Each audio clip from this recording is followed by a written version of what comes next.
So thank you for joining us again, Jane. I was just about to call you, so that's great to have you in the panel. Look, let's start with the questions that received more votes so far. That's posed by Shakemo Martin, and it reads, given some women's prolonged time spent in refugee camps or in detention while pregnant or with an infant, often followed by settlement challenges, have you found significant transgenerational trauma affecting children's functioning and well-being later in school years or adulthood? Look, it's an excellent question. Professor Rees, I know, is on this call, and she is leading the examination of these links here in Australia. The children in the study that we're conducting are still young, so we can't really comment on the long-term impacts. But transgenerational effects have been demonstrated in other longitudinal studies. In particular, a study in England called the ALLSPAC study, and the children who've been studied since their mothers were pregnant are now in their late 20s and early 30s. And what they've found is that being exposed to elevated stress and anxiety in pregnancy definitely has measurable effects on learning capabilities and emotion regulation. But they only become lasting and problematic if they're unassisted. So I think this is really evidence in favour of the benefits of intervening, of providing care to a woman and her children and her wider family early on in life, if there are these problems, and to provide not just support. So support is, empathic support is a key ingredient, but it has to be pinned with education about how to do things better. And often if the mother has difficulty with emotion regulation, it's hard for her to help her child with that. And this is a vital thing to do, is to help her understand her children's emotional needs and how to assist them with emotion regulation. So while it hasn't been established definitively in this population, it's definitely, we have enough evidence from other populations to know that it's important not to do nothing, important to do something. Thank you, Jane. And we'll go to another one on your lecture from Past Roman, who says, I'm wondering if obstetric violence is considered as a risk factor and if it was looked at within this study, especially as we know that there are racial disparities and inequalities for women of color. Look, it's such an important question, and it's a question that I think no one has done enough about yet, but which is definitely growing in recognition. So obstetric violence is a term that covers all the disrespectful and abusive behaviours to which women can be subjected when they're pregnant, but in particular when they're giving birth. We know that this is a severe problem in many overstressed health systems in low and middle income countries. This involves all forms of abuse, so a lot of emotional abuse and criticism, but also women being hit while they're giving birth, being deprived of having a birth companion, being shouted at and humiliated. These are intrinsically harmful. They're pervasive, they're systemically embedded, they're modelled by senior clinicians, so copied by junior clinicians. They tend to be more subtle in high-income countries where no one would dare hit a woman who's in labour or would be called to account if that happened. But I have no doubt that there are discriminatory practices, and it's more subtle forms of withheld care, disrespectful, not learning someone's name and how to pronounce it properly, and making cultural stereotyped presumptions. You know, women from X or Y place do X or Y, and these are always harmful. So it's crucial that an individual woman's preferences are ascertained, that interpreters are called on early if they're needed, that they're not family members, they're different people who can really help a woman voice what it is she would like to experience when she receives antenatal, intrapartum and postpartum care. Thank you. We'll follow through with the another question on your topic. from Wendy Kosian, who asks, when you ask, what is your work? I imagine that many women respond by saying they don't work because they're not in paid work. And perhaps in that moment, they feel inadequate. I imagine that you then go on to affirm them in the unpaid caring work. But has the moment of inadequacy undermined the affirmation? Do you precede the question with a statement about the value of unpaid work, or manage the moment or any other way? Look, it's an excellent observation, very thoughtful question. I think it induces perplexity rather than inadequacy.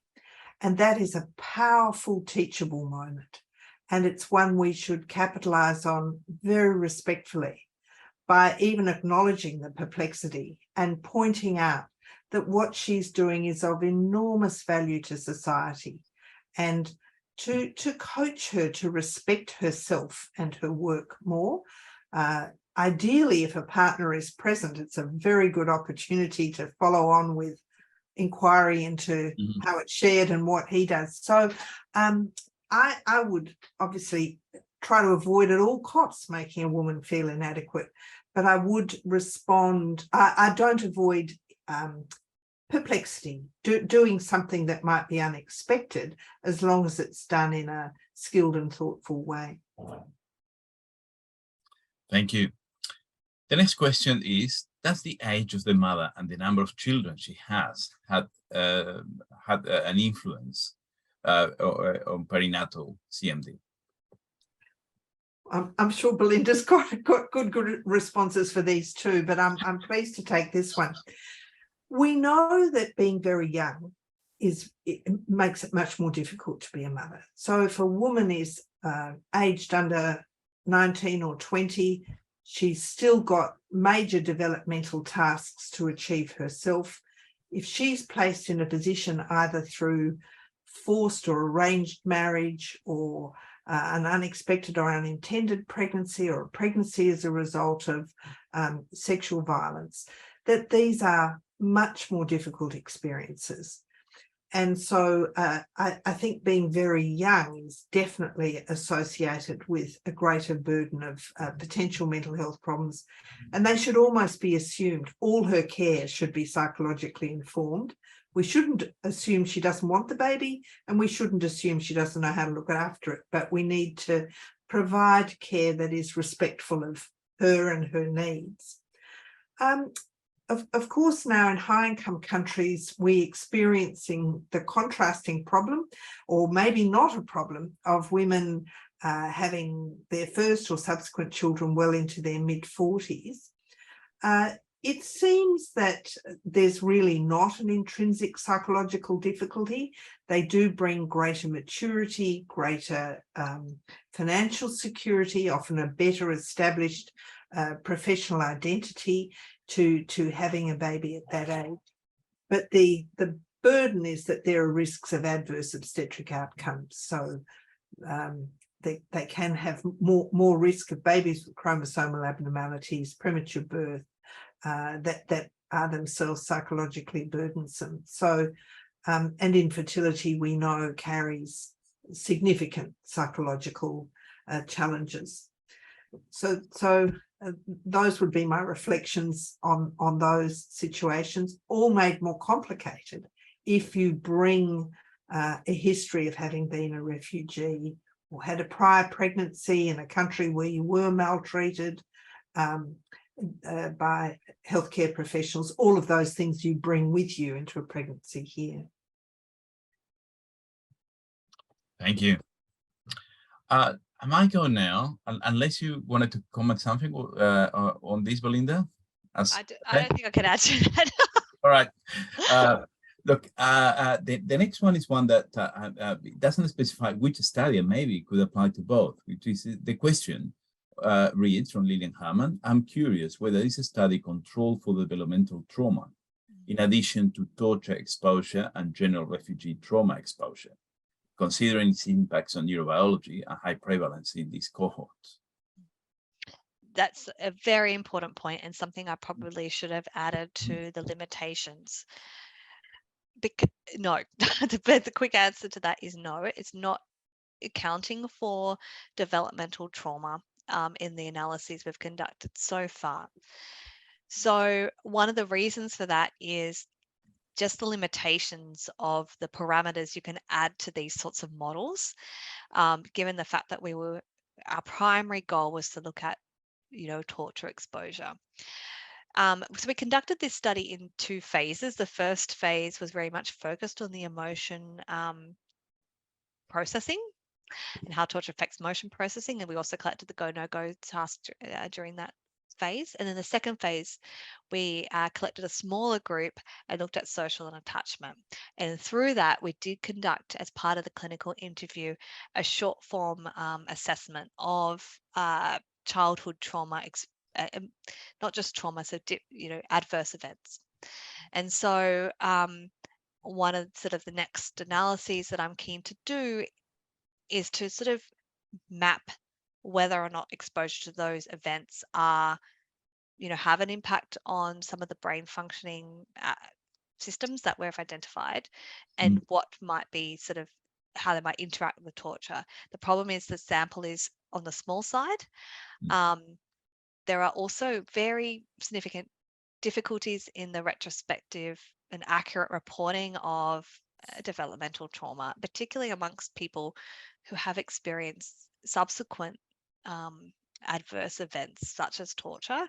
And so this is some of the complexities that we're dealing with in terms of being able to really piece out the difficulties, what are the specific impacts of these events on the brain now, in the sort of what you might term as in recovery time after the events have passed, and also recognizing that many people are still experiencing very significant stresses, including, intimate partner violence and so forth. So yes, the short answer is no, but we'll start to look into it. Thank you, Belinda. There's another question that probably has a similar answer from Susan Rees. That reads, Belinda, thank you for sharing your impressive work. I know that you shared data on survivors as men. However, I'm keen to know if you have examined sex and gender amongst torture survivors, and if so, whether there were any differences. Hi, Susan. It's nice to hear from you, and thank you so much for your question. It's such an important one. So one of the studies we did only look at males, but most of the studies we included both males and females. So it was only study 3, which looked at the fear and a happy sort of a reward neurocircuitry specifically. The problem is that the majority of our sample in the torture survivor group were males, over 90%. This is partly, it was a volunteer basis. People, recruited. We only had, I think, 5 participants who were females who reported having experienced torture. It does sort of reflect the global patterns of gender experience of torture. The majority of people, as my understanding, is survivors of torture are males. But it's certainly something we probably do need to think about in terms of future studies to look at this, because I know that it's very likely to have an impact, but we can't really look at that in this particular sample. But it's data that we have. But thank you. Look, thank you so much. There's plenty more questions. However, we've reached, past 11:30.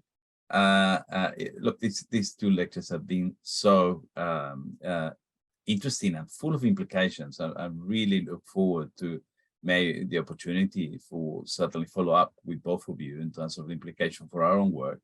And I'm sure, many people in our audience today, would have similar wishes to look at, because it's so full of implications for our work, with refugees survivors of torture and refugee trauma, but also so many other areas, of trauma and mental health in general. I think both your presentations were full of implications for policy, and some that we should definitely follow up in advocacy and so on. Before I finish, and again, thank you both so much. You've been incredibly generous with your presentations today, and I certainly could have listened to another 2 hours and certainly discuss the questions. Thank you for all the audience. These questions, have been so interesting. Wish we had time for more.